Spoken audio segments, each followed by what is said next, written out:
probably didn't hear me at all. Hey, everybody. I heard Welcome. No.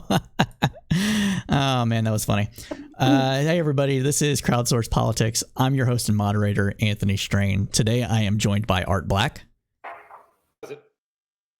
Afra Del Riviere,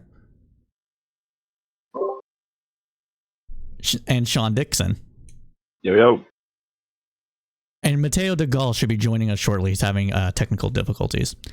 So if this is the first time you've joined us before, this is a live news roundup that we do every Monday starting around 8 p.m. Eastern. And we just go over the week that was in the news and give you the kind of analysis that we can only provide or at Crowdsourced Politics. So without further ado, let's go ahead and start the show. So I think the biggest news item on the week that is Trump getting COVID-19. What are our thoughts about this? He's supposedly left the Walter Reed Hospital today. He had gotten informed on, I believe it was Thursday, about getting COVID. It was and we were informed about it on Friday. What's everybody's thoughts on that? Well, Trump left Walter Reed to go to his own private hospital at the White House. So I think, well, hopefully he's okay. It's really far too soon to know, and far too soon to be doing this sort of victory lap. I mean, I saw today, I think it was Kelly Loeffler tweeted an image, that sort of like perennial image of Trump fighting at WWE or something like that, right. But it's got, instead of whoever he was fighting, it has a COVID over the face, and this like this rush to sort of declare victory all the time, even in the case of the president's own personal health, it persists. So yeah, I'm not really sure what to make of him returning home, but keeping in mind that he's not going back to his house like fully cured. He's going back to a private hospital, and probably, if I had to guess, because he had a huge tantrum about the fact that he was stuck at Walter Reed. Yeah, Art and I were talking. That's a great point, Afra. Art and I were talking about it earlier this afternoon when the medical team had the press conference, and I think he made a similar statement. But Art, why don't you go ahead and tell us what your thoughts about this are? Well, I like that Trump got off the helicopter and almost immediately took his mask off. God, that was a solid play there, just to demonstrate that he's not going to let a little virus push him around. Levels of fuck zero. Yeah. It's just bizarre. This whole thing's been bizarre. I mean, their messaging is. It's funny because people are thinking that Trump is faking it and he's doing this for sympathy, and it's like, how is it that you've not figured this guy out after 4 years of him being himself 24/7, like nonstop? Like, he's never going to fake weakness ever. Right now, he's faking strength. He didn't want to go to Walter Reed. He basically got dragged there by his aides and other people who talked him into it. He was unhappy once he got there, and he's been trying to get out ever since. So, based off of the ridiculous spin doctoring we'll be getting from his actual doctors as far as his medical condition. I mean, who knows? We had better insight into Soviet premiers, in like the 70s, as far as these guys are like, oh no, the premier's fine, and he's been like dead for a week. Like, it's ridiculous. What these guys are going through to kind of build this narrative that Trump's fine. It's just all theater. God knows what he's jacked up on right now. I mean, his tweets seem slightly more deranged than normal. Who can really tell? But very likely he's just decided that if he shows any weakness, his own people won't forgive him, and he'd rather risk getting pumped up with drugs and just powering through. And hopefully it works out. And if not, then what are they going to do? What's anybody going to do? I mean, he's stuck with, or I should say, the people are stuck with him. The doctors are probably getting pressured that this is a national security issue, and you need to do what he says, and we need to get him on his feet, and it's for the good of America. And these guys are obviously not telling the truth. I mean, this is like entry level lie detection, that these guys are just completely giving half statements They're careful weasel wording. This is it. It's so obvious. I mean, then the immediate contradictions, getting multiple messages from different sources, they contradict each other almost right away. The only thing that we can tell for sure is that Trump wants to show strength and demonstrate strength, and he's going to do that if it kills him. And his fans don't care. They don't care if he's fine. They don't care if he's faking it. They don't care if he's completely insane. They don't care if he's jacked up on drugs. His heart's going to explode. They just don't care. Like there's no way to really hold him accountable because we're not in a kind of a context where any of his supporters are going to crack. He could drop dead and they're not even going to care. Like we're not in that world. So we're just gonna have to ride it out, see how it goes. All hail Lord Emperor Pence, right? If that happens. Yeah. They'll jump right on over. Yeah, and that's the thing. People are like, oh, Pence doesn't have Trump's baggage. Like he'll win re-election easily. Nobody likes Pence. I mean, not even the Republicans. Like there's no groundswell of support for that guy. Like he's like a plank of cardboard. Like nobody cares. Like he's Mr. Wonderbread, right? Yeah, I mean he's just he's adequate as a kind of a fluffer for Trump. But in a real disposable way. Like Trump's another one who could, or Pence is another one who could just keel over for a heart attack, and like you just feel like crickets, and then they're like, well, bring somebody else in then. Like nobody cares about that guy, so he's like a non-issue, unless Trump were to get reelected and then die, which I don't think the timeline's going to pan out on that one. So no, I don't think the timeline's going to pan out on that one either. If he dies because of COVID, it's likely going to happen within the next couple of weeks or so. Knock on wood. But no, but seriously, like I don't. Oh, what? Okay, yeah. So I don't know exactly what they were thinking with this whole let's put Trump out there and everything like that when it comes to the rallies and stuff that he was doing, because from what my understanding is that they knew that it was Hope Hicks, right, was the first one that tested positive, and they went to a rally. I don't recall the exact location of it, but they went, the doctors, quote unquote, signed off on it and that sort of thing. So there was multiple people exposed just with that. I think it's just campaigning to show strength. Is that's all this is with him right now? I'm sure that the drugs that he's on, steroids, have a way of making people feel like they're not only better but like invincible. Oh yeah, for sure. So he's all pumped up on steroids. He's only halfway through his cocktail, and he's coming home. And he's putting on this sort of reality TV show. I don't know that really much thought goes into it. I think it's, this is a campaign and a presidency administration that operates on impulse and on reality TV protocols, really more than, thinking long term about anything.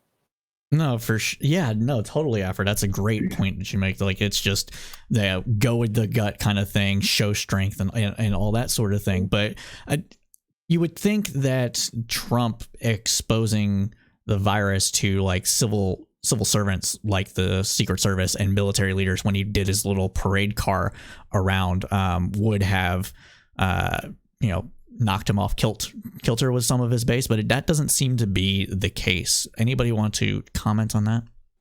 Why would it seem that way? I mean, everybody, Mateo, I'm getting him into the scene here in a minute. No, it's all good. It's all good. I was working on that, but Mateo, go ahead with your point, and I'll get you in the screen while you make it. Why would it seem that way with his base? I mean, they're his base for a reason. It's not like a regular political base. This is Trump. You're dyed in the wool. Nothing's really going to change your mind unless you. I mean, there are things Trump could do to change your mind, but I really can't think of anything that's like realistic that would actually make people just be like, "Oh, I fuck Trump." They'll say that after the election's over, like 6 months after the election, but right now there's still total cult members. I mean, yeah, I guess it's true to an extent at least, but at the same time, I don't know. It's just like the type of people who would have changed their mind over something like that, they're already gone. Like they maybe were Trump supporters at one point, but that type of person's already out of the camp. You think so? Okay. Oh yeah, it's hard to support Trump at this point. Like even Trump supporters, I feel like you know, or you don't know. I don't know, but No, I don't know. Like I can't even from imagine there's that everything- many of them out there. From everything that I've seen of these people is that they're like, I don't know, they like it. They want more of it. Like, Yeah, you but can he's do down anything. below 40% approval, so that's just that's about his base. What is it, like this sort of 35% or so that, you know, they're never going anywhere. They're rock solid and they're locked in.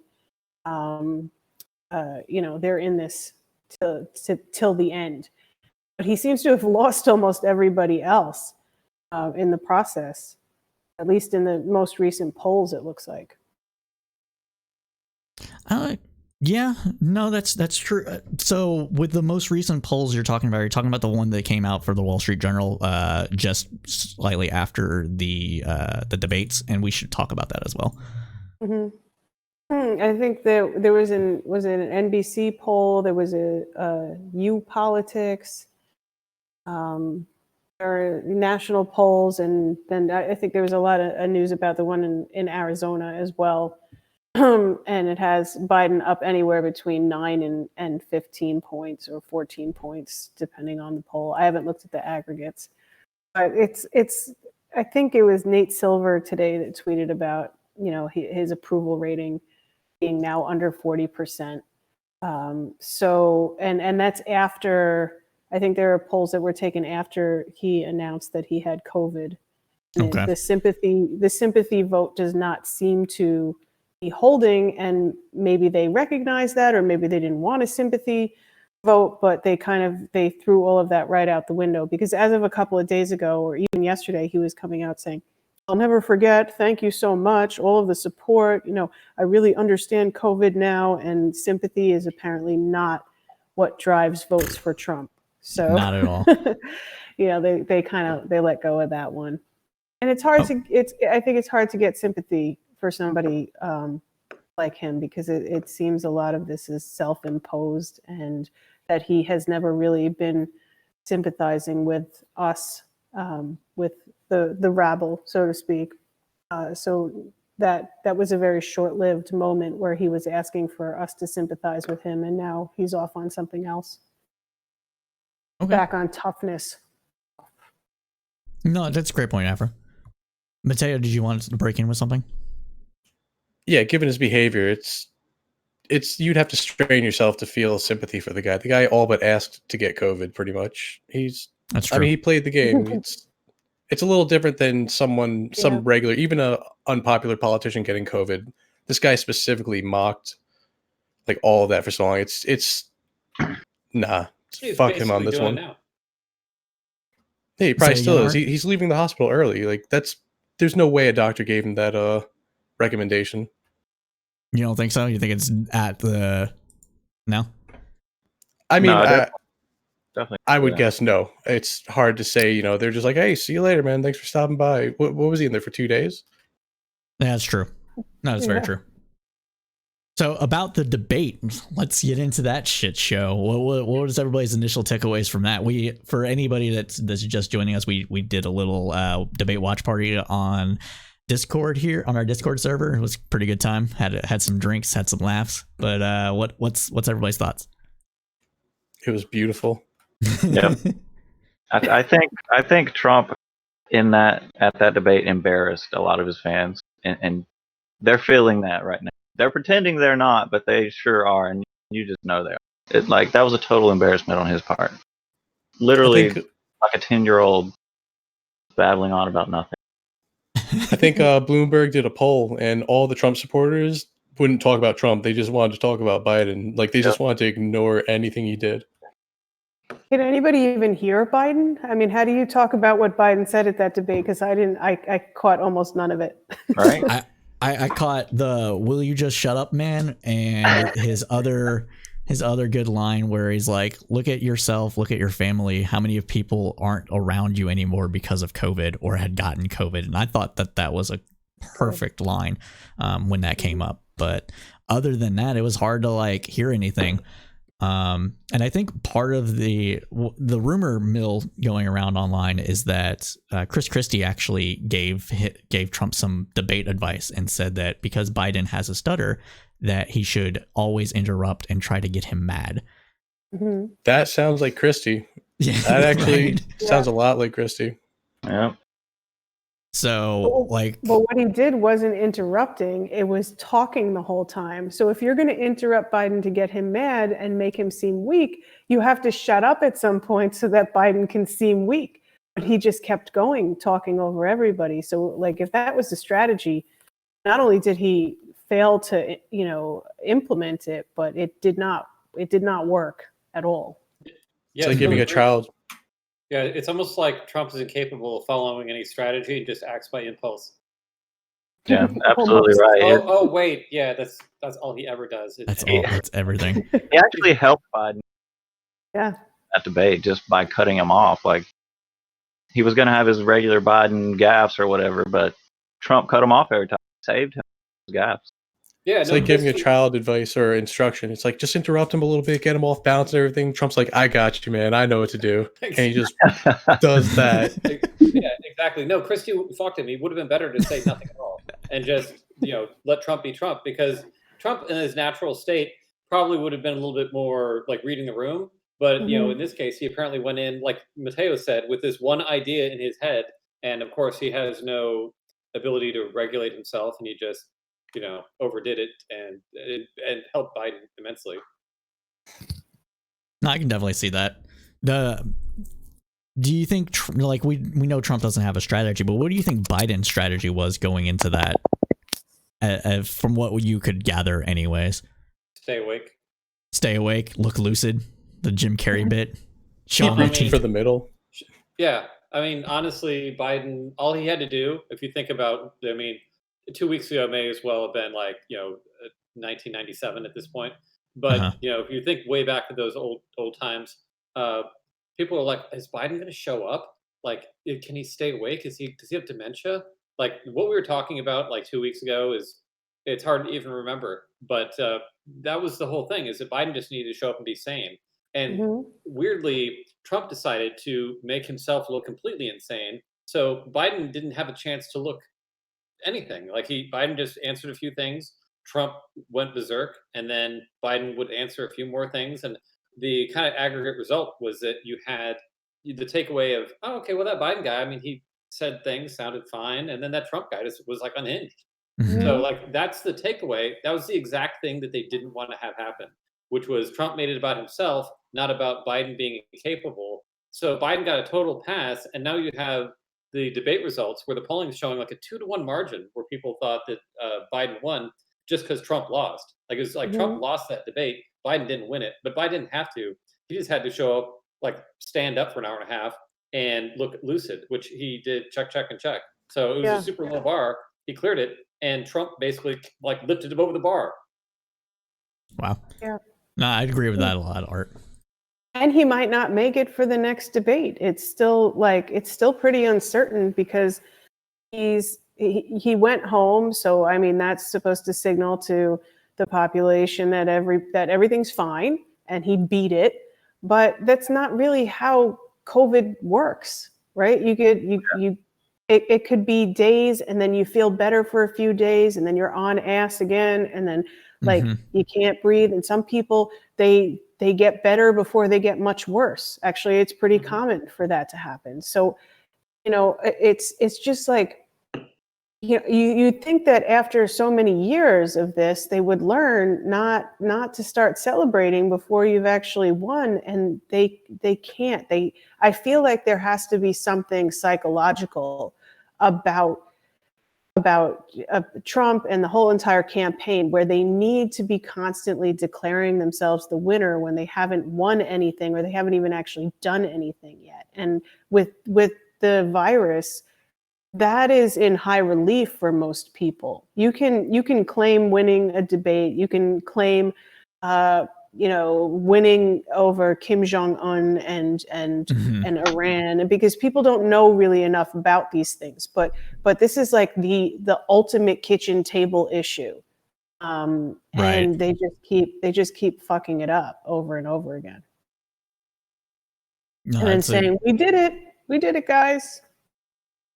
Yeah, this could have potentially been like a positive thing for their campaign, but they just, like you said earlier, they do these impulsive actions to try and scramble and make it look like Trump is super strengthful and just totally fine. Like the two pictures they put where he's signing a blank piece of paper 10 minutes apart. Like they left the metadata on. They didn't even consider that people were going to just obviously know that those were staged. Like yeah. they put no consideration into it. But with their base, I guess they think they don't have to. Well, they don't. It's just as Let's be much real. as they would. Yeah, it's just as much as they would if they were doing a reality TV show like The President, The President, the reality TV show, and they had a certain base of people that they had to keep watching, and they appeal only to those people. But that's really not how government is supposed to work. And you might be able to. It's like the old adage: you can fool all of the people some of the time and some of the people all the time, but this is like you get something like coronavirus and nobody's being fooled except for the people who are so desperately willing to be fooled because they're on this train and they're not going to get off. Nope. 100% true. 100%. Speaking of fooling people, what are Trump's tax returns? His inability to pay taxes because he's such a crappy businessman. Do we think that would have had any impact had it not been for Trump getting COVID? Or do you think it was water under the bridge and no one gives a shit? I feel like anyone who's not decided at this point, it's like the SNL skit. They're just completely oblivious. So it's not going to make a huge difference. The one where it was like, who takes over if Trump dies? When is the election? As an undecided voter, we have some hard questions. When is the election? Oh, that was some good Seriously, stuff. you got to be so clueless to really have to be on the fence at this point. Yeah, I don't really know that undecided voters are a thing. I mean, there might be some people who could be turned off by a really, really, really bad debate performance, but Joe Biden is on right now, just in case you didn't know. There's some people. Yeah, he's doing a town hall. Oh yeah, I forgot about that. We'll have to, once this is over, we'll have to go peep that. Or assuming it's still going when we're done. Like a basement town hall? Oh yeah, he finally came out of his crypt. And anyways, we're not talking about Bernie. Bernie did a rally a few days ago. I did not watch any of it, but he did. The trail. Bernie is good. I had to give that one ding in there, but everybody knows that I voted for Bernie in the primary, so I'm pretty to the left. So, but sort of, I guess. Anyways, Bernie's pretty left. Was that? Bernie's definitely pretty left. Oh, Bernie's definitely pretty left. I'm talking about myself at this point, though. So, what else was in the news? There was a couple of things with a couple of major companies laying off a bunch of people. What was it? Disney? Disney is laying off 28,000 employees. That's like your entire park, right? Pretty much. Yeah, I mean, I didn't think they employed quite many people, but I guess so. I guess they have a lot of expansion as far as studios and artists and all that good stuff. Mm-hmm. But then also Regal movie theaters. They're closing every single United States location. They announced the other day. They're closing every theater. That's 48,000 employees. Done. I think Regal was originally planning on to open for the fall movie season, but after a couple of big movies, I think the Edward Norton, the Nolan film, Christopher Nolan film, Trent, I think is what it's called. Is that what it's called? Open to barely above average, and usually Christopher Nolan just blows it out of the park, and so a bunch of the theaters just decided not going to do it this year. Just not. They pushed it back all the way to July. I mean, this was something that was coming for a long time. There's a lot of stuff that we have that's just like a legacy system that really shouldn't keep going. It's just nobody's decided not to keep doing it. Like right now, we have the kind of movie library in our houses that was unthinkable like a generation ago. And even like 2 generations or 3 generations back, like you went to the movies because that's what you did. Like that was the only time you could really other than the TV guide, like Right. schedule what you wanted to watch. So we consumed media in a different way back then, whereas now it's really just a vestige. Like there's no point to keep doing it. And COVID is exposed a lot of our like legacy systems to the kind of pressures that really tradition is the only thing that's keeping them alive. It's kind of like the idea of like office spaces. Like commercial real estate right now is getting Oh, yeah. pulverized. Yeah.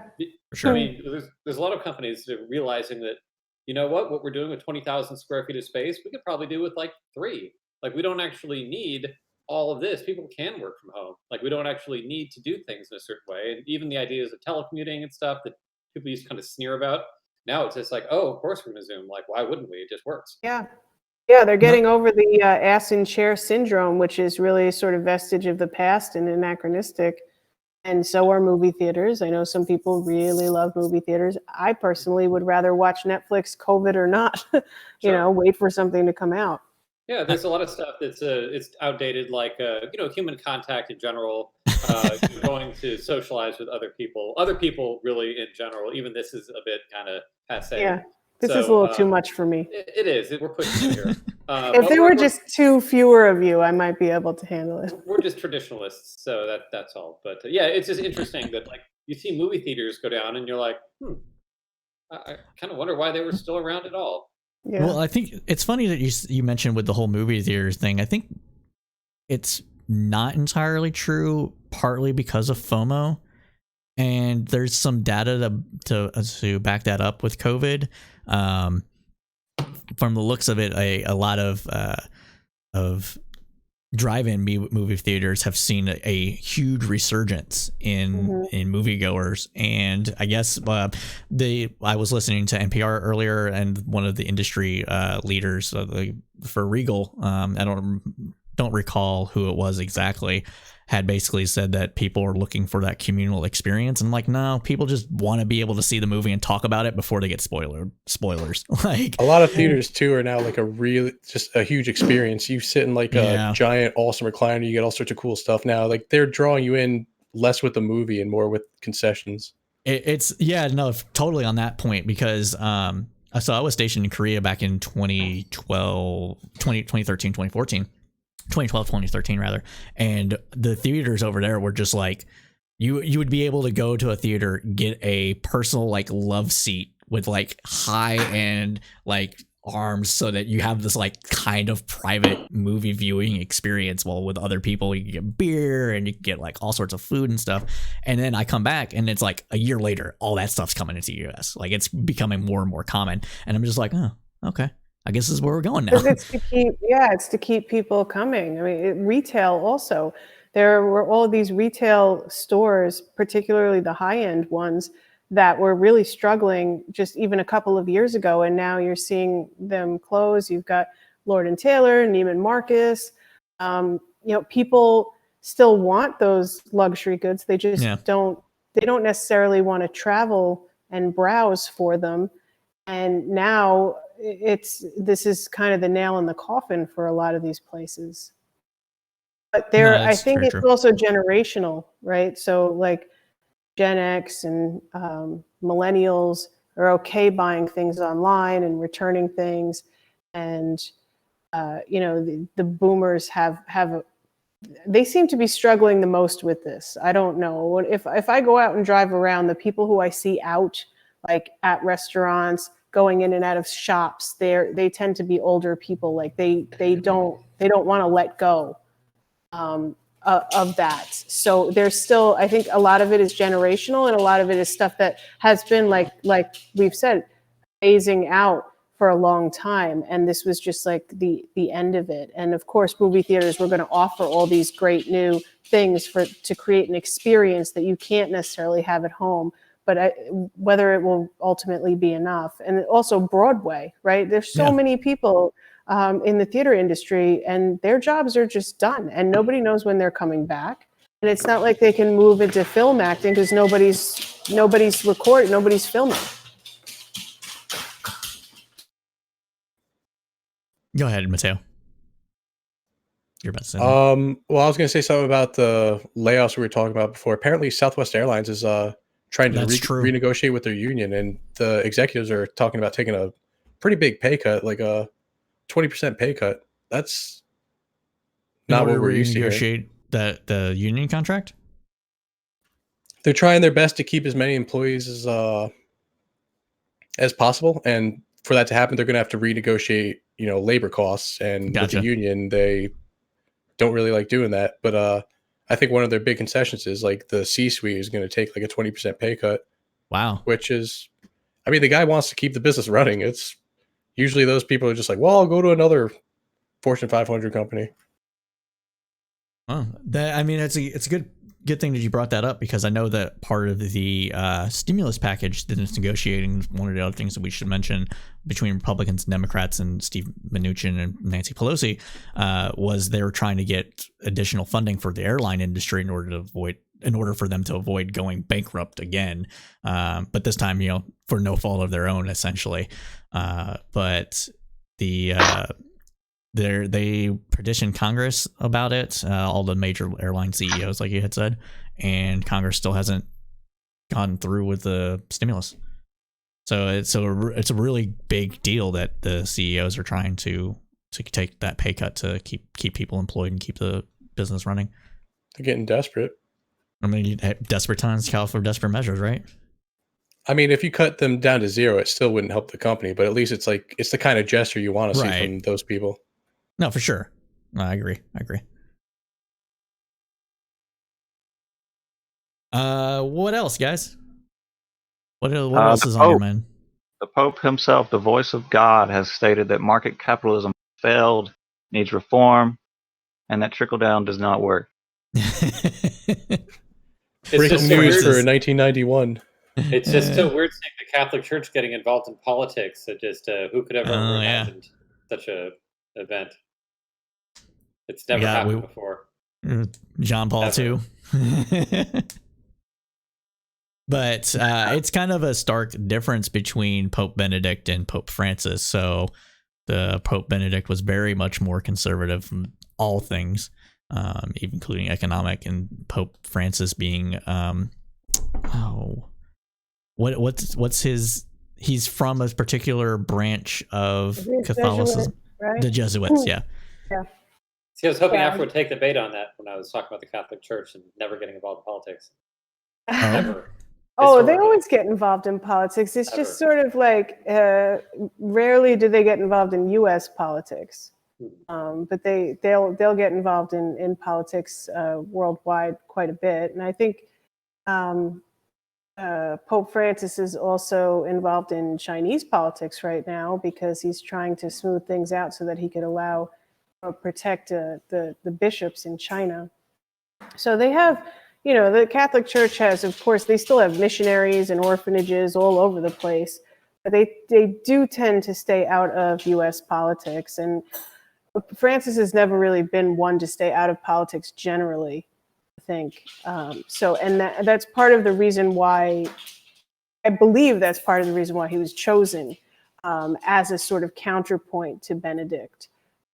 Who was going to put a new face on the Catholic Church, bring it into the 21st century, that sort of thing. But he's, Francis has always been part of politics, and that's also the reason. Like, he's a Jesuit, and the Jesuits are not monastic; they're itinerant priests, which is very different. So they're not cloistered in the same way. They're people who are always, their mission is always to go out into the community.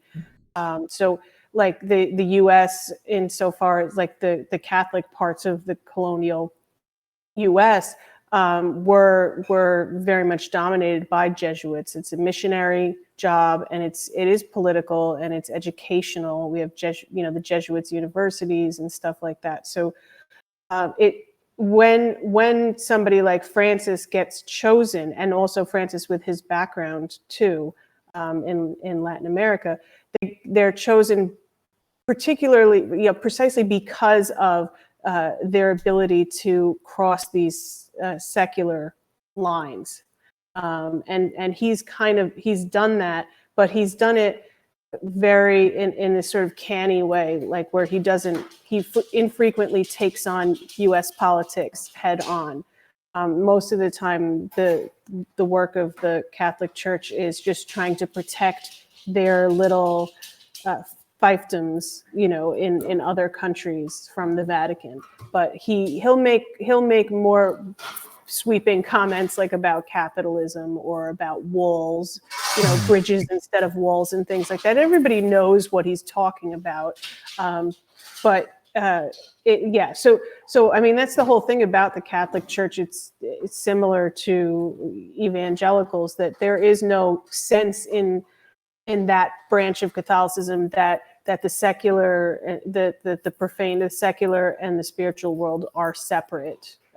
Catholicism doesn't really believe that. They kind of believe in bringing the kingdom of God, kingdom of heaven onto earth to the greatest extent they possibly can, which is why, when was it Sandra Bland or during all the birth control hearings when Obama was president, you would see all of these priests testifying before Congress because they don't feel that it's a separate realm from what they do. Like they do get involved in politics, and the bishops, the U.S. bishops and archbishops and cardinals do get involved in U.S. politics. It's just sort of like rare for the Pope to do so as directly or even as indirectly, sort of as Francis has been doing it.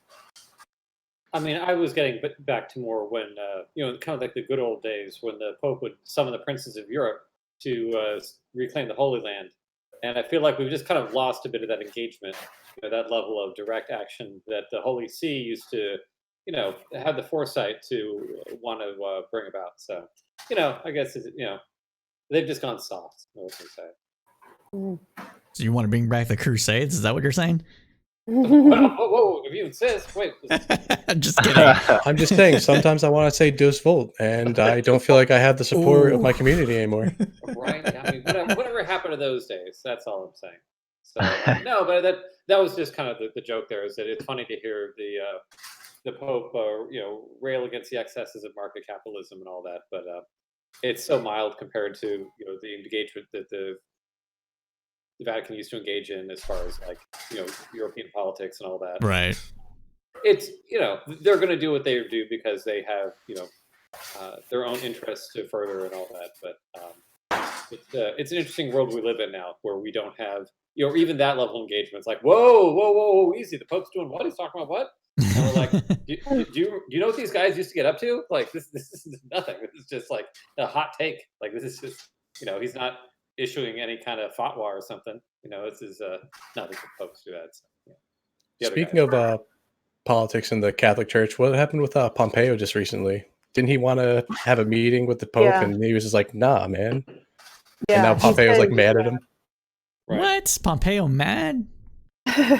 Yeah, he said that Francis said that he was afraid that this close to the election it could be construed as meddling in U.S. affairs or something like that, and Pompeo wasn't too happy about that. But Pompeo was never too happy with Pope Francis, so who cares?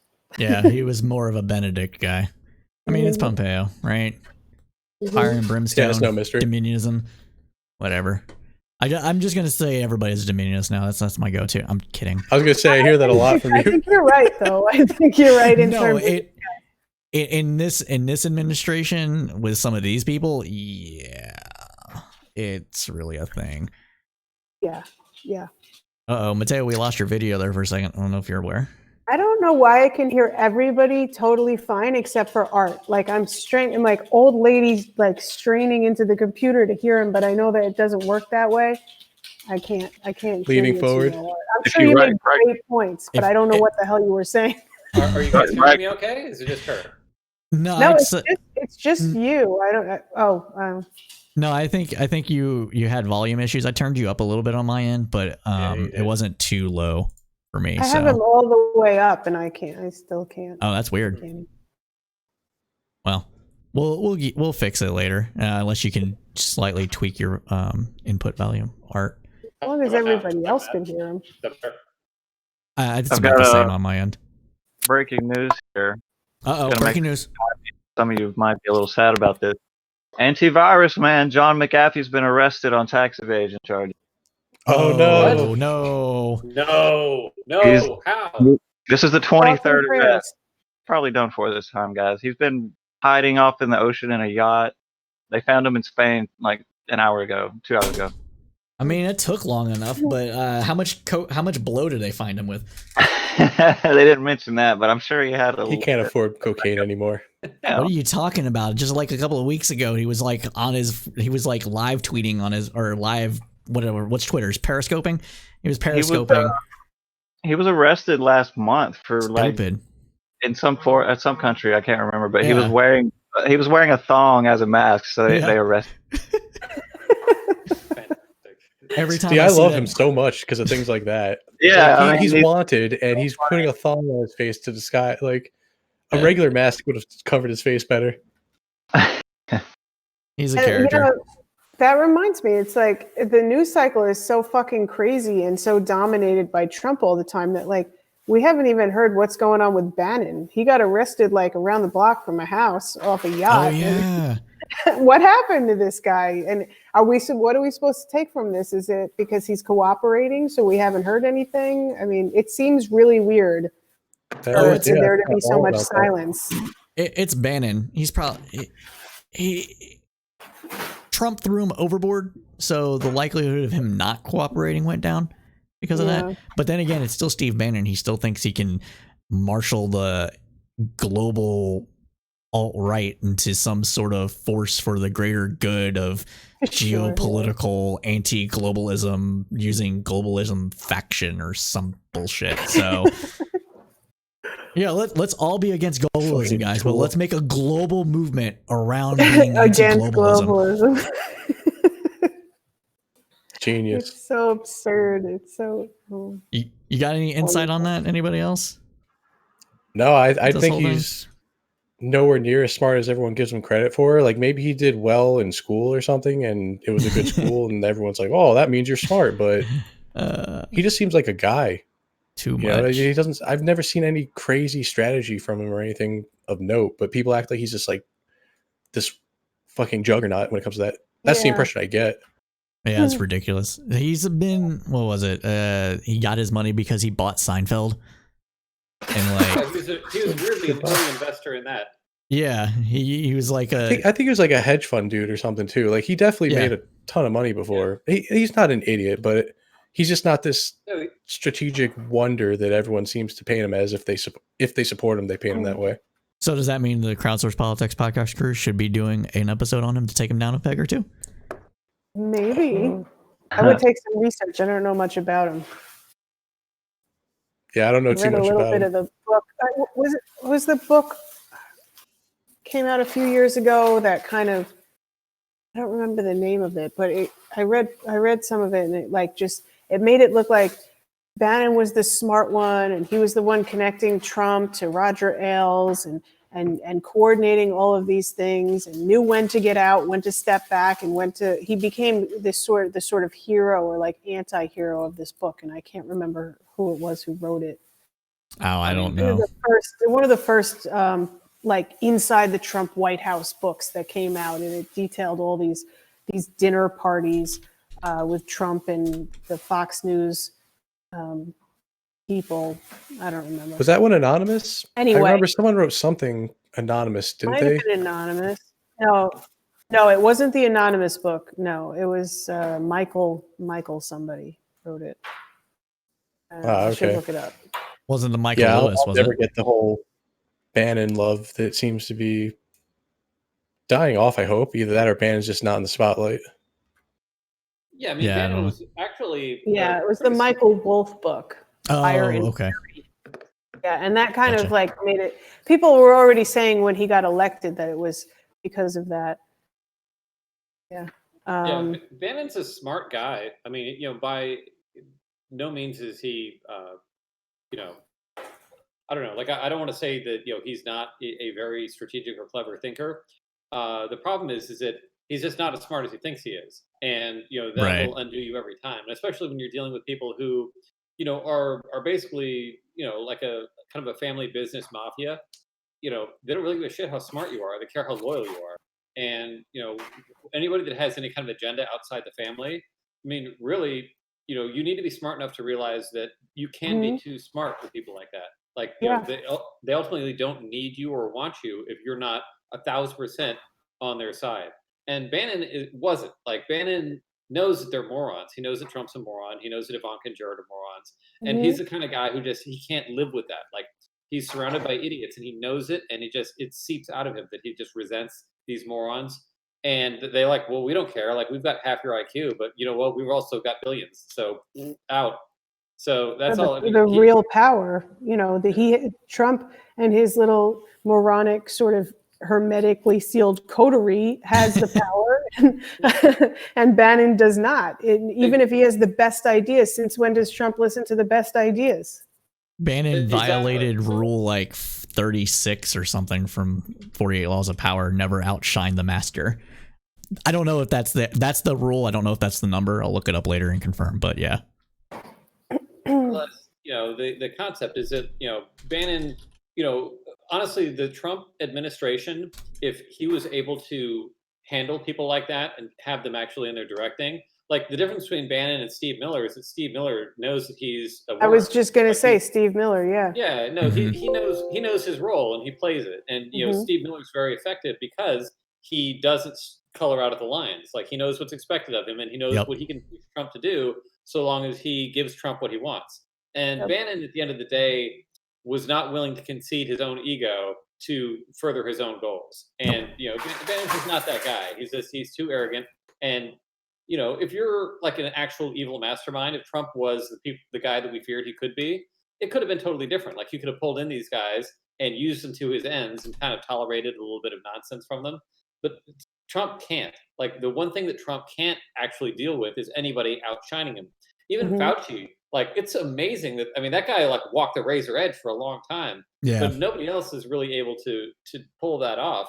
And Fauci's clever. Like, he really did step back from the ledge a few times and show his loyalty, but also showed a bit of independence. And Bannon never did. I mean, Bannon was he was, I hate to say, too good for those people because he's also he's like really evil. He's terrible. He's a fascist piece of shit. But in terms of like his capabilities and intellect and all that, like he actually could have been legitimately dangerous because he's organized and strategic. He could have actually done a lot of bad shit. Were Trump not a buffoon? Mm-hmm. Yeah, for sure. No, it's true. And it's more in the column of, I don't think that Trump is a smart person. I think he operates on impulse, and the more that this goes on, the more convinced I am that the Apprentice show not only sanitized him because he was a total piece of garbage, and everybody who would actually heard of him knew he was a piece of garbage and an idiot and tried to be a playboy and whatever. But at 70 years old, that doesn't fly unless you're actually like Hugh Hefner. And so not only did it do that, but it convinced all of these people that he was somebody to. I've never understood it because I don't watch reality TV and I don't get it, but a lot of people really do. And I think also that Trump learned the only thing that he needed to learn from that experience, what he learned from his producers, from his handlers, which is how to exploit situations in the moment. It's not long-term thinking.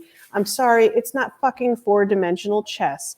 It is, how do I make the most of this moment? And also, it's very much something that is based on negative attention, not positive attention, not doing the right thing and getting accolades for it, but negative attention because it's more it lasts longer. I can't think of the word that I'm looking for, but it lasts longer and it stays in the news cycle for longer. And that's what he learned from reality TV. He has not been a brilliant mastermind his entire life, like dominating the news cycle just because he goes on Howard Stern.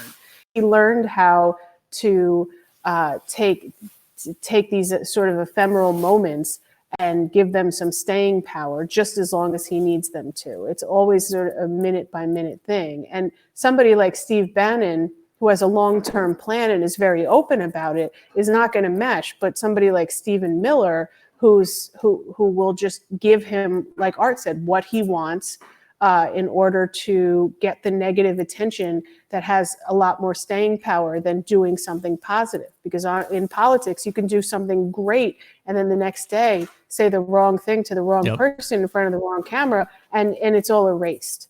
But doing the bad thing will get you attention for as long as people feel like paying attention to it. So within the sphere of like entrepreneurship, like the whole, like the Gary V kind of the talk kind of a circuit where people try to pump you up to 10x work, conquer the world, grind, all that. There's a guy called Grant Cardone who wrote the 10x rule. So the guy posts like 50,000 times a day on like every social media platform. I think he has like a body double, like that he and that guy are just doing stuff so that like he gets like 48 hours of content in 24 hours. It's literally insane. But he had this big book back in the day called the 10x rule, where he basically the arguments, you just need to work yourself to death and you'll be fine. But at one point he's talking about like getting attention, branding, social media, and all that, and he talks about positive stuff, and then he kind of goes into negative, and he goes, you definitely want to cultivate your haters because they will never stop talking about you. Mm-hmm. Because you get enough people that hate you, because you basically have people that promote you nonstop, and you get other people to click and tune in, and if you don't have haters, you're not doing it right. And he basically ends the chapter by saying, he goes, I love my haters. If I could get half of the country to hate me, I could get myself to be president of the United States. And he wrote that in 2012. And it's funny because like you go back and look at it and you're like, this is the same kind of psycho shit that like Trump is kind of marinated in. And you're like, I swear to God, if he had, if somebody in his orbit had read that and be like, it's God eerie to go back and kind of read through it all and be like, wow, there's actually weirdly something to that. I mean, you think about all the free advertising Trump gets because we can't stop talking about him. Mm-hmm. I wish I could, man. I wish I could. Been that way since like before I was born. In New York, he was always just news for some stupid reason, and it'd be for nothing. Like he's just, oh, look at this guy having dinner with a model. Let's talk about it for 5 minutes on our news segment. Yeah. Well, I mean, it's the newspaper circuit like really hard. It's the New York Post. It's page 6, and page 6 was everything before the internet. In particular, before everybody got all their information on the internet, in New York, it was page 6 was everything. You got Howard Stern, but at the same time, it was a joke, right? The guy was a fucking joke, and everybody knew that he was a joke. And then something had to happen, and then he started to lose money. He got into this tremendous amount of debt, as we now know, and he got picked up by NBC to do this. To do this reality TV show, and that he got rehabilitated, syndicated, right? And he got rehabilitated, and he got sanitized, and it was all a show. It was all a studio. The guy couldn't sell. He tried to sell steaks at the Sharper Image. Like, who would even tell him that that's a good idea? Who goes to the mall to buy a steak? Like, you just don't. And frozen steaks are not luxury steaks. I'm just saying. Steaks are really good if you use ketchup. You got to use a Sharper Image massager to tenderize it. The way it goes together. Yes. You thaw it out and then use the massager. You can sous vide in their foot warmer.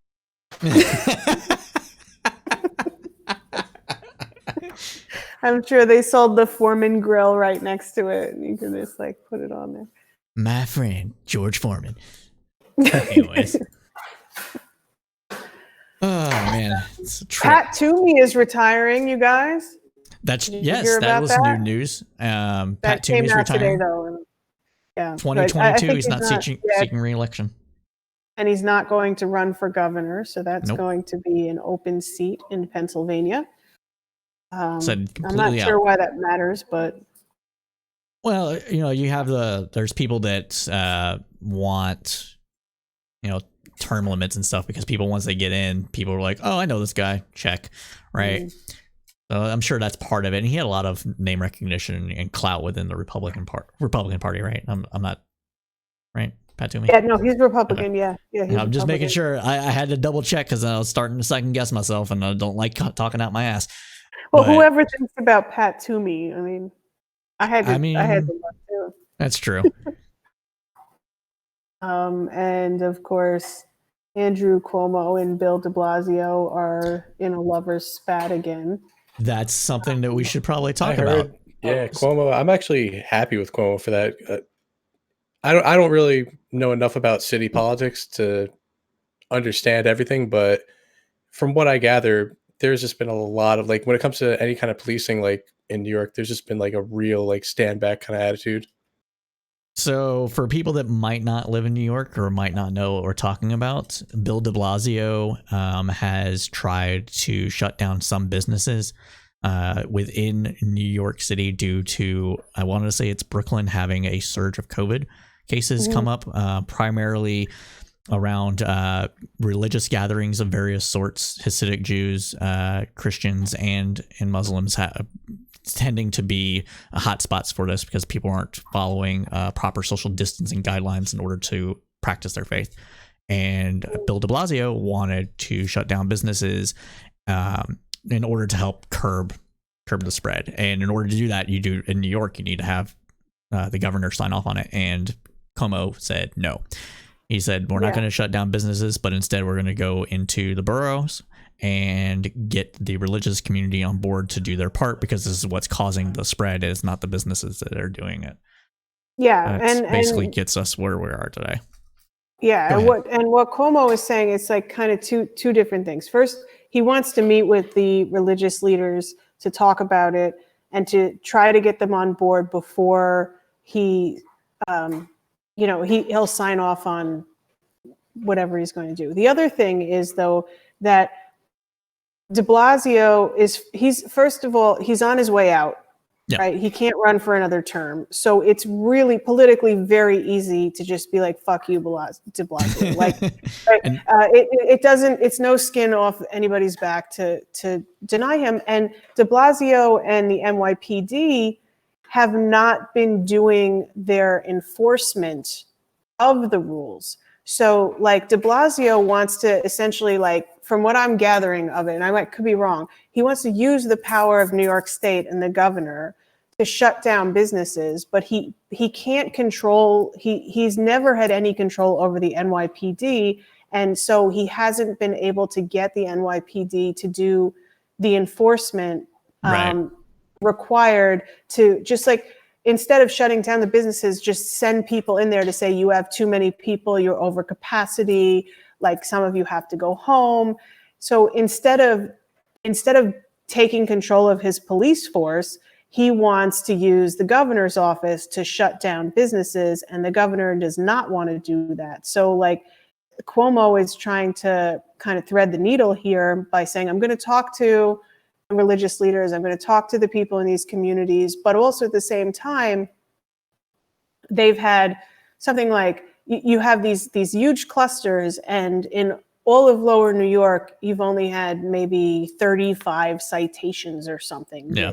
And so that suggests to Cuomo, whether it's true or not, that the enforcement is not taking place. So it's the easy way out for de Blasio, I guess you could look at it, is just to say, shut them down, shut everything down. And Cuomo's saying, no, we're going to talk to the people, but also like your agencies need to do this enforcement. So that's where their fights are, but they're always having fights. And I don't think that the two of them ever really totally got along, but at this point, there's no incentive whatsoever for Cuomo to get to work this out with de Blasio, because he's on his way out.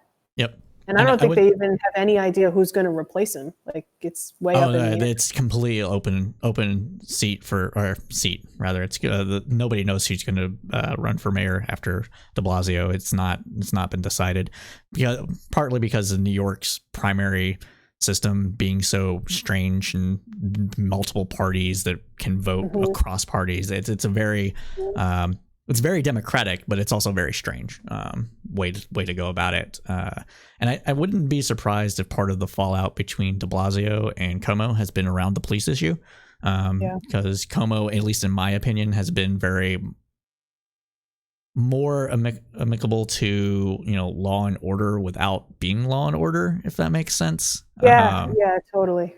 But I think that's a product of just the NYPD from the minute that de Blasio came in, right or wrong, has said we're not working with this guy. Yeah. So de Blasio has kind of given up. He never really like embraced his role in that, because they saw him as so extremely left that they'd never even give him an inch. There was no there was no compromising with him. And that brings up interesting points about police being involved in politics, similar to what would happen if the military were involved in politics just on a local level. I think that would be a good topic to explore or debate about. Really fucking good point. So, like, to that point, I want to say that that's probably also partly due to de Blasio's politics. He is pretty left, but he also has kids who are black. And so I'm sure that influences his view about how policing interact with the community and that sort of thing as well. So it's and they really never gave him a chance. Honestly, they never gave him a chance. They turned their backs on him that one time. I was just gonna throw something in there. When they all turned their backs on him, like early on, that was like week 2 or 3 or something. And de Blasio was trying to be like, what happened to these police officers is a travesty, and they should, like, you can't be doing this. Like, 'cause I think someone got assassinated, right? Is what happened. And they during the like talk of the thing or whatever, they turned his backs on him, and that was just like, wow. Yeah, like, that was big news at the time. So. We've been going on for about an hour. Anybody got any final thoughts they'd like to share, or any topics they'd like to explore? Yeah, and I feel like we've been kind of avoiding the obvious question, and I hate to be the one to bring up the elephant in the room here, but when we're talking about ACAB, does that apply to Batman? No. No way. No, okay, it doesn't apply to Batman. But let's hear it. I have no idea what the fuck you're asking me, man. He's just not a cop. He's the Batman. Is Batman all cops are bastards? Yeah, when we I have talk no about idea. ACAB, which is that? All cops are Batman? Wow. Oh, well, God, all cops like to think of themselves as the Punisher, so all cops are Punisher. Right. Well, we can revisit that. But does Batman qualify? Is Batman a cop in this context? And does that make him a bastard? I don't know. I thought Batman kind of had like a personal vendetta. Batman doesn't really enforce any actual law. The typical vigilante. So I would say no. Okay. Prototypical? Yeah. Yeah, he's just a dude wearing tights, beating people up. Whether he knows if they're guilty or not, he's doing his best. Not just that, but I mean, he's a a capitalist, bourgeoisie kind of overlord. So he's, in one sense, one might consider him a class traitor, but he's really kind of not. He's really, facilitating the problems that the structural problems by being a wealthy billionaire. Isn't he in cahoots with the chief? Doesn't he meet with him on top of like a building or something? No. I mean, it's a kind of a fusion between private and state power to oppress the poor and mentally ill who should be getting treatment rather than like having sharp metal flung at them. So are we saying Batman's a fascist? Well, I mean, I'm just saying. I mean, he's working with the government, but kind of a corporate and state power, Wayne Enterprises and Gotham PD. So there's just a lot of questions that I think people haven't really considered here. Well, it's definitely like a suggestion of like the insufficiency of the law and policing to keep a community safe, and that could certainly tend toward the fascist. For sure. I mean, I don't think Batman goes out and. I think we would have to know if Wayne Enterprises is unionized or not. Oh, they're definitely not. Doesn't seem particularly enlightened to me. Yeah, you don't really get that vibe from them. It's practically like Amazon that just builds like weird tanks and. What does Wayne Enterprises do in the whole story anyway? Right. That's never explored. They never actually in mentioned actual that. Comics, Okay. In the old comics, anyways. It turns out that Bill de Blasio is Batman. God help us. That is one big ass Batman. Yeah. No, but It's like everyone will recognize him. It's like, oh, this is definitely Bill de Blasio in a Batman costume. So real quick, Wayne studies, researches, and develops cleaners, mechanical fission, and fusion power plants, and they own many factories, etc. So chances are they are unionized.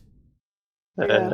I mean, it seems like that's where Batman gets like his Batmobile tank and like his heavy like. Yeah, that's all outfit. his tech. So, they seem to dabble in quite a bit. There's a merger with Lockheed Martin a while back. And Iron Man is involved in this somehow, I'm sure. I'm sure they're competitors. Yeah. Yeah. Same thing with that though. This raises a lot of questions. Definitely. See, these are the serious, important topics that we discuss on Crowdsourced Politics. So go ahead and check us out. We can step away from this. Is Batman a fascist? Have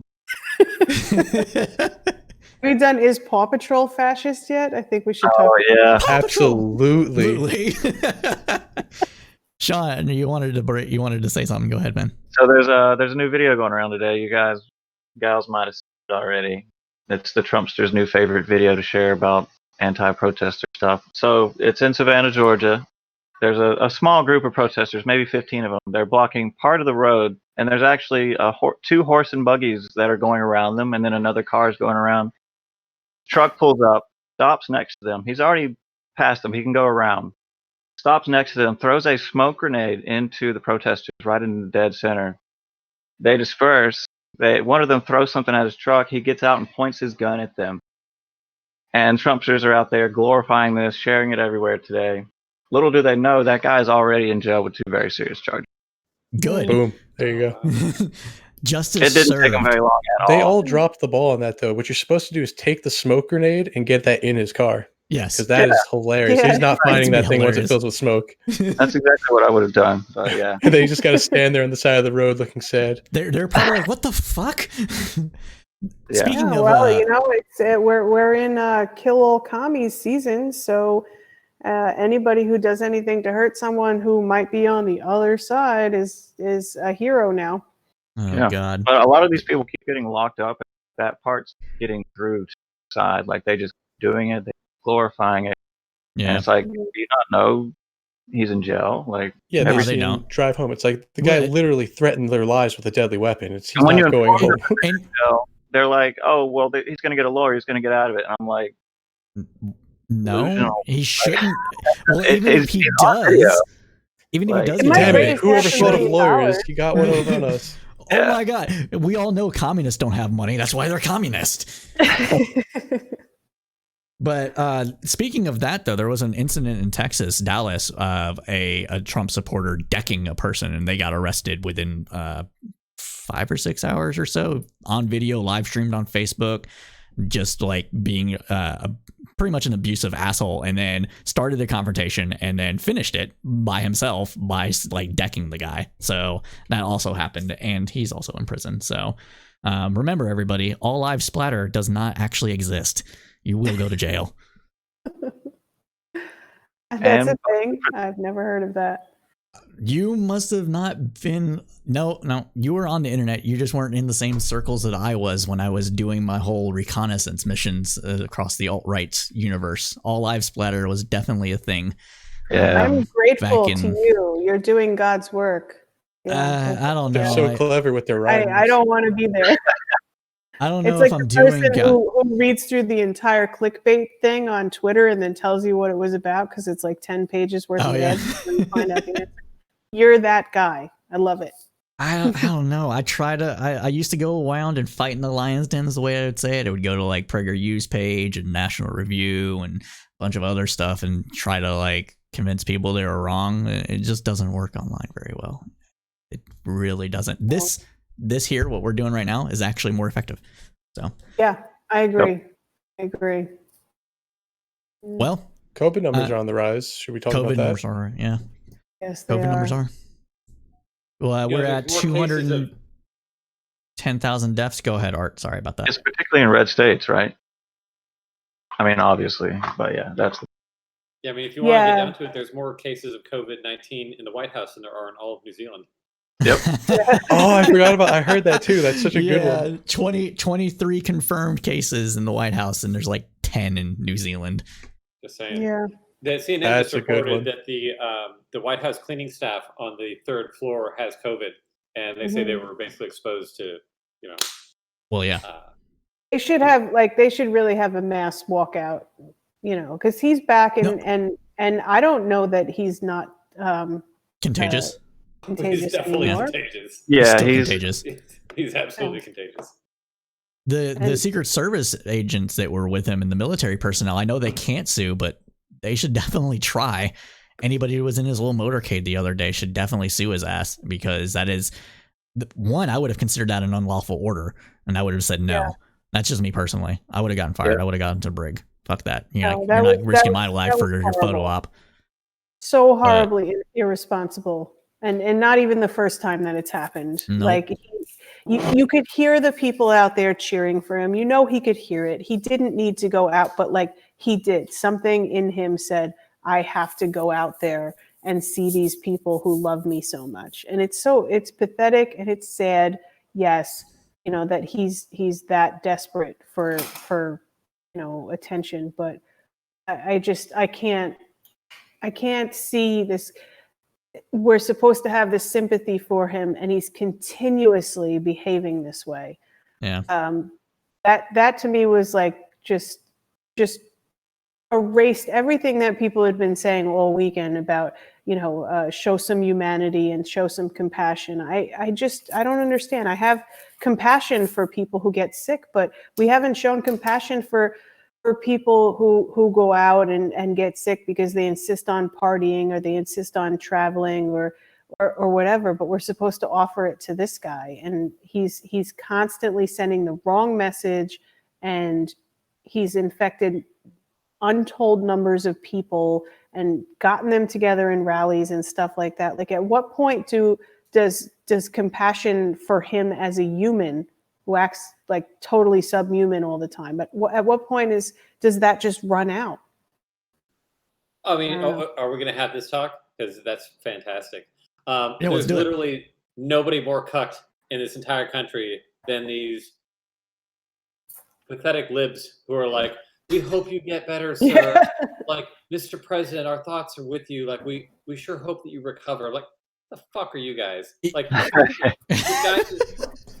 seriously, you think about how badly mismanaged this is, and not just in a Trump put in his best effort. This is just he did his best, and this was what happened.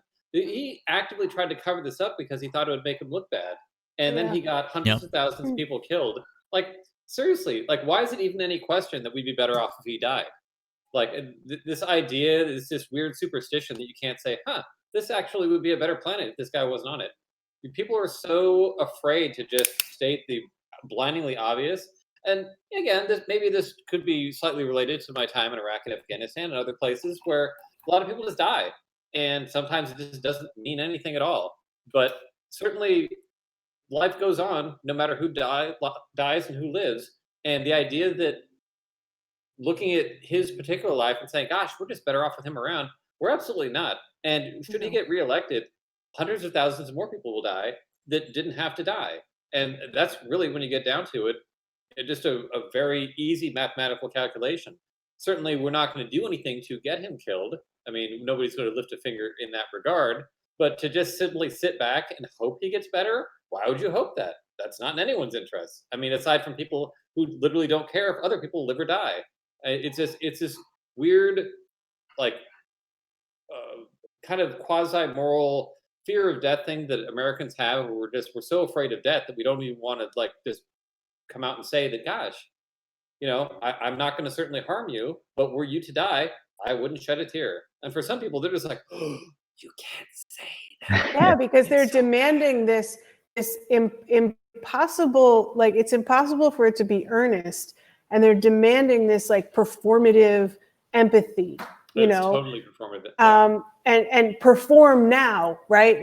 Do this now. Say thoughts and prayers right now, and ignoring all of the context and the continually unfolding context of this situation, where we're supposed to be focused on this one guy who's made I'm not even going to call it mistakes, like they're blunders, I don't think they're purposeful, but like this one guy, and how is he, and what are his blood oxygen levels, and fucking who cares? Like I feel like I've been living with this, we've all been living with this for months, you know, since mid-March, watching people die, watching the morgues fill up, and now it's something about it is very surreal to me that entire focus and that concern is being invested.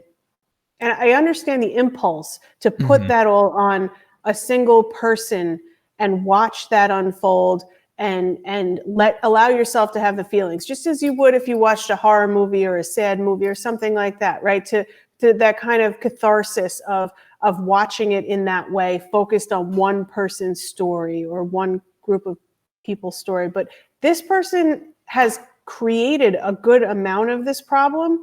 And I understand that, like, he's still a person and he's still human and he can suffer and his lungs can fill up with fucking fluid and he could cough up blood. Like, I get that. But it comes at a point where we're 7 or 8 months into this. He has been a total ass. And then I have people demanding, not just asking, but demanding that I perform this empathetic, like, if I focus on him and I do this performative empathy, and that is somehow going to like save my soul or rescue the nation. If we don't do that, it's going to be a problem. It seems absurd to me that nobody's having the larger conversation about what is empathy and like who deserves it, or how does that come about in an earnest way, like in an honest way, and just saying, no, you say thoughts and prayers to Trump right now. Everybody has to do it, or follow Biden. I'm glad that that's how Biden is doing it, but I don't think that is something that is like that. There's no reason for me to do it that way. The feelings are a whole hell of a lot more complicated than that. And I wish that people would stop just demanding that everybody sign the fucking card, right? Like sign the card, like your boss is sick, sign the get well soon card. Like, fuck that. It doesn't make sense. It doesn't make sense in terms of the way they're behaving. And if that's what they wanted, well, that is what they want. But if that's what they wanted, they wouldn't continue to gaslight us, but they do. So I mean, coming out of the hospital, Trump's first tweet was, hey, like, I'm good. Like, don't be afraid of COVID. It's nothing to be afraid of. I'm like, what kind of psychopath are you to have made it through this? And rather than you learn from it, and even that as a redemption arc is pathetic. But I'm like, at this point, I would take it if you'd even embrace it. But I mean, it's so far beyond irresponsible to look at a third of the nation that already doesn't really believe COVID is a thing, and that's causing hundreds of thousands of people to die, to then come out of the hospital and for your own expression of power to say, hey, I'm still strong. Like, I beat COVID. COVID's nothing to be afraid of. Which his followers are then going to take in. It's like, yeah, see, we don't need masks. This wasn't a thing. It was all a hoax. Just like we thought all along. I mean, that's like literally like murderous psychopathy. Like, that's this idea that, as long as it benefits me personally, like, hey, I don't care if it gets hundreds of thousands of people killed. I don't care. Like, this is just about me, and this is what I want. It's so deeply immoral that the idea that we also need to like wish this guy well. It's just psychotic. It's unreal. Mm-hmm. Yeah, to me, the only reason to sorry. No, you can go. It's cool. To me, the only reason to wish him well at this point, after said, done, and enabled, the only reason to wish him well is so that we can watch him be stripped of everything and locked away, like he said of Hillary. I'll go with that. But I would much prefer to see him lose the election by 14 or 15 points nationally than see him dead, because I don't, he's how does that help? But do I wish him to like fucking choke on his own lung fluid? Like, no. But at the same time, I'm not going to be guilted into feeling like I should be getting down on my knees and praying for him as though I'm praying for the soul of the fucking nation. He's not Henry V. we're not gonna live or die by his sword. If there's a different ass in the chair next week, it's not going to make a fucking difference to me.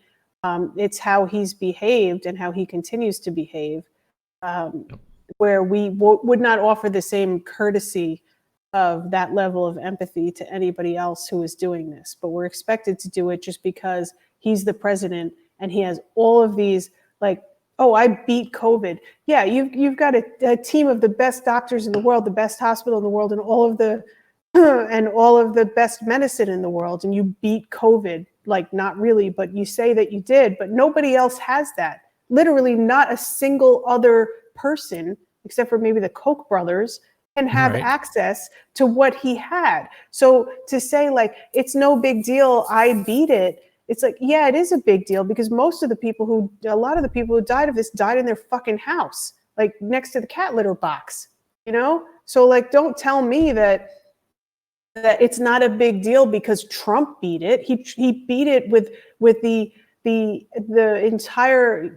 thousands of years of medical knowledge and the best doctors and the best medicines in the entire world. If he beat it, which is still unknown. Yeah. I'm not gonna. Go ahead, Mateo. I'm not gonna dance on his grave, but I'm also not gonna shed a tear either. It's his involvement is really what makes the big difference here. Like, it's not just like a regular politician who just caught it and you don't like him because they're politics, even if they're a shitty person. This is a guy who's like actively told people that it's bullshit. So there's such a level of irony here. Yeah, there's just, the irony is so thick that you could excuse a lot of people saying things that you normally wouldn't excuse them saying about, maybe our president. Some people might have talked themselves into a corner back in the day saying, like, oh, our institutions, our president, this and that. Mm-hmm. They never said the caveat, but unless I don't like them. But those people, I don't think that matters right now, because this guy is clearly active. He's been active in spreading COVID more. I don't want to say, he's responsible for the hundreds of thousands of deaths, but I'm pretty sure he's a marginal influence in the numbers. Yeah, a lot of his supporters don't believe COVID is a thing, and that's his fault. He did that, his fault. Yeah, the number would not be zero. Like, it would not be zero. There would be tens of thousands of people that were going to die of this no matter what. But I think that it's safe to say that we would be looking at tens of thousands, not hundreds of thousands, if we had somebody that right from the get-go took this very seriously and did, basically what his experts had recommended, and what in other countries what they recommended. I mean, like places like South Korea. I mean, you look at just the pound for pound, the performance we're getting out of these different countries, and it's obvious based off of his public statements, his private statements, and everything else, that they were just going to ignore this and just let it just sweep it under the rug and hope it was going to go away because he thought it was just bad for him. So now I'm going to say that it's mentally unhealthy to just randomly wish people die. Like, that's not what it very much is. And Mateo really hit it on the head. The thing here is that there is direct involvement here between what basically a point A to point B, as far as why in this exact specific case were Trump to get his comeuppance from the very thing that he is kind of unwittingly facilitated or by negligence. That's kind of different. Like, if like say Brett Kavanaugh caught this and you're just like, just because you disagree with somebody politically, you obviously shouldn't have that mindset. Yeah. This is a weird special case, and I think that there's no harm in just kind of saying what it is. Like, this guy brought this on himself. He brought this on us. Like, I can't feel bad about this. I'm not gonna let people guilt me into it. He basically asked for it. Like, he was trying. Right. Yeah, he was. I'm not going to wear my mask. Right? He went. It was like the college kid who went to a COVID party to try to get COVID.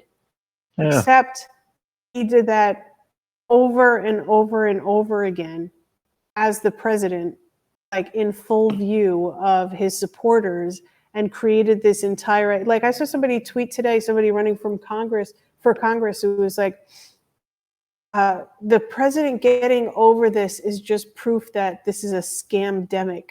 Well, is it a scamdemic, or did he get over it? Like, how do you get over something that doesn't exist? Like, they don't even understand what they're saying. They're trying to say that they played it up too much. Insane. What? I think they're trying to say that, like, we played it up too much, even though they're probably remembering back maybe in like March when we didn't know what we know now. Yeah. So they're probably like, oh, well, look, we got all these therapeutics. It's not a big deal. But back when we were making a bigger deal about it, we didn't know all these things. We were probably still damaging lungs with respirators by accident back then. Right. Where now we have a pretty good body of knowledge of how to deal with these things. Yes, Yeah, and now we know a lot more about how to deal with it, but the problem of access still remains. You know, I mean, I'm pretty well set up here, but I've never had a fucking COVID test. Right. And Yeah, he same. gets one every day. So like if the leader of the free world, as we used to fucking call that, survives this, it is not evidence that it is not serious. What's evidence that it is serious is that 200-something thousand people have died. And if he survives having the best of everything, that doesn't prove that we shouldn't worry and or whatever it is that he tweeted. Like, don't worry about COVID. Like, yeah, you should fucking still worry about it because you could actually get it and you could spread it and it's still here. It's like the old saying, And we have a the best large part healthcare of in the that is world. because of him. For sure. Go ahead, Mateo.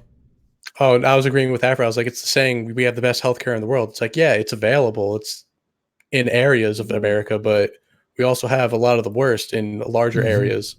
So, yeah, sure, Trump's going to do just fine, but most people, like Afra said, have no access to what he has access to. You know, it should also be mentioned that there's a difference between not knowing how something is going on, like most medical experts back in March, and knowing what's going on, like Trump did back in February, and still downplaying it. We've had people in our group. We're all from the Facebook community under the same name, and we've had people in our group that said, you know, Democrats have been downplaying it just as much as Republicans, and I'm like, no, we didn't know what we know now back in February and March, but Trump was informed about what was actually going on from like from intel community, from, you know, high-end doctors and that sort of thing, and he still said, oh, it's not a big deal on national TV. Yeah, the governors had to figure it all out, like from nothing. You know, they had to reinvent the wheel, and he had the fucking prototype in his office, and he didn't share that. Have you guys seen the video of him? Like, it's like a 1-minute video where he got off the helicopter and now he's in front of the White House, and he's does like, it's a 1-minute speech where he's like COVID's okay, you're gonna beat it. He goes, I beat it. He goes, maybe I'm immune, I don't know. Like, God what? damn it. When was that? No, Is that recently? I'll link it. Yeah, right here. It is psychotic. It was like but 5 This hours guy ago. really is a complete, like, intellectually, he is a child. Like, sometimes I'll say it when I'm just like, oh, you're an idiot or something, but like, literally, this guy is on the level of a child. Yeah. Like, his adrenal system must be just out of control. Yeah, he didn't beat anything. He's still in the middle of it. They're trying to tell us that he beat it. There's no way that he could even know right now whether he beat it. Well, that's the other thing is, like, when you watch, I just linked it in Discord, but when you watch it, he's clearly struggling to breathe. Like, he's not better, and they probably have him like jacked up on drugs. But you know, he's just decided. I just left Walter gonna, Reed I'm Medical gonna Center, and it's really. Sorry. Yeah. Go, Art, can you repeat yourself? I accidentally played the video. Swear to God. No, I don't even remember what I was saying. I'm sure it was brilliant. It was. It definitely was. Where was I going with that? I got derailed. I'm so sorry. That's the video, so enjoy it. Well, I'll go ahead and put it up on the Twitch stream for everybody. Just give me 1 second while I do that. Yeah, no, you should enjoy it. Yeah, so every time I've seen him since he got sick, you could see it immediately in his eyes. He just doesn't look well. And yes, supposedly they used some AI sort of video editing thing, and they were editing that's out the rumor I heard too. Kind of fit he was having. You could see clearly there's some kind of blip there. Well, he looked very unwell to me on Tuesday. Whatever they did, he was orange, and then he had like this sort of this dark blush, like burnt orange. You say? No, I mean he was this regular like painted orange, and then he had these cheeks that kind of like looked like an orange rosacea, but you could see the caked sort of makeup on them, and he was like leaning and whatever. He was a mess. He was already sick on Tuesday for sure. So when you watch this, just like Sean said, look at his eyes and then like kind of listen to his breathing and see how like he's kind of halting. Like he looks like somebody who's jacked up on drugs who's also not doing well. Well, I'll go ahead and play it in a second. Sorry, I lost my camera there for a minute. There we go. All right, I'm going to head and hit play. We have it up on the Twitch, and let's go ahead and maximize that. There we go. I just left Walter Reed Medical Center, and it's really something very special. The doctors, the nurses, the first responders, and I learned so much about coronavirus. And one thing that's for certain, don't let it dominate you. Is there audio? Don't be afraid of it. I don't think any of us can hear it right now because I have it playing through OBS. So you can watch it on your own, though. Sorry about that. No worries. You're going to beat it. We have the best medical equipment. We have the best medicines, all developed recently. Did you pause it? And you're going to beat it. Yeah. What's up? Don't let it go. Oh, we can hear it from your mic, though, now. Greatest country in the world. Going back to work out front. I didn't feel so good. You don't And look 2 good, days dude. ago, I could have left 2 days ago. 2 days ago, I felt great, like better than I have in a long time. I said just recently, Oh, he better definitely than can't breathe 20 very years well. ago. You can hear it. Don't let it dominate. Don't let it take over your lives. Don't let that happen. We have the greatest country in the world. We're going There's less back. bass in We're his going voice. back to work. We're going to be out front. As your leader, I had to do that. I knew there's danger to it, but I had to do it. I stood out front. I led. Nobody That's that's a usually like a sign that leader he's would not do what I did. And I know there's a risk, there's a danger, but that's okay. And now I'm better, and maybe I'm immune. I don't know. But don't let it dominate your lives. Get out there, be careful. We have the best medicines in the world, and it all happened Now I'm very better, shortly, and and they're maybe all I'm getting immune. approved. I don't know. And the vaccines are coming momentarily. Hey, maybe. Thank you very much. And Walter Like- Reed, what a group of people. Thank you very Doesn't much. even know what immune means. Jesus, wow. All right. That's He's cool. choked up. Oh, yeah. And you could tell he couldn't, you could definitely tell that he was having a hard time breathing because he was doing the whole thing. Like he was like, it was there. They had a good mic or whatever, so you couldn't hear him. But yeah, those pauses were pretty noticeable in my opinion. But yeah, I think this has been a great episode of the News Roundup. Does anybody have a final point they want to mention before we wrap this up? We've been broadcasting for about an hour and a half, and we typically try to keep these to about an hour. Unlike Southwest Airlines, we haven't laid off the Learjet pilot for the CSP jet. We had to let the Gulfstream pilot go, though. He was too much. Speaking of which, we are trying to raise a little bit of money for the streaming, our podcast host. If you see below, you see our podcast hosting. If we get 20 subscribers, we'll definitely hit that goal and be able to fund it for the year. So just if that's something you're into, or you got Twitch Prime or whatever, go ahead and give it to us, and we'll continue building more content for you. All right. Well, everybody, sad to say that we're out of time. So like always, you can catch us every week on Twitch now and for the foreseeable future at 8 p.m. Eastern. And as always, keep your head up through the political storm.